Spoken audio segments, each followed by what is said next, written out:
அஸ்வபதி அரசன் அஸ்வபதி பண்ண யாகத்தின் மூலமாக அன்னை சாவித்திரி வரம் கொடுத்து அன்னை சாவித்திரியின் ஒரு கலையே சாவித்திரியாக வந்து உதிக்கிறார்கள். அதே மாதிரி சாவித்திரிக்கு சத்யவான் மீது ஏற்படுகின்ற அன்பு சாதாரண ஒரு ரொமான்ஸ் காதல் அதுக்குள்ள போற்ற முடியாது. உயிர்மையின் வெளிப்பாடு, பயோ எலக்ட்ரிசிட்டியோட உச்சம். விதி என்று சொல்லப்படும் யமத்தையே சக்தி உடையது.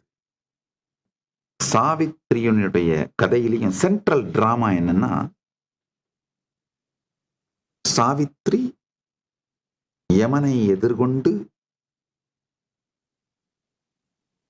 சத்யவானுடைய உயிரை மீண்டும் கொண்டு வருதல். ஒரு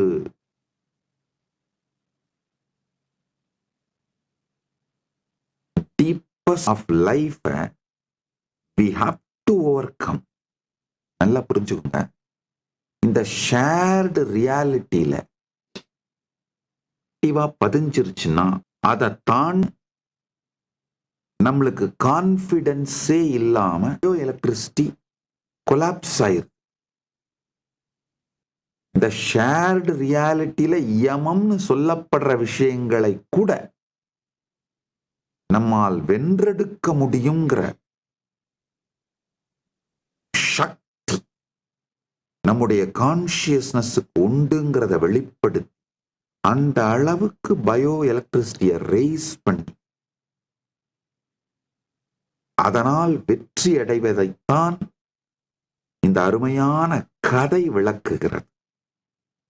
இங்க விக்டரினா அந்த இன்னர் ட்ரயம், கான்சியஸ்னஸ் உயர்ந்த பயோ எலக்ட்ரிசிட்டியை வெளிப்படுத்தி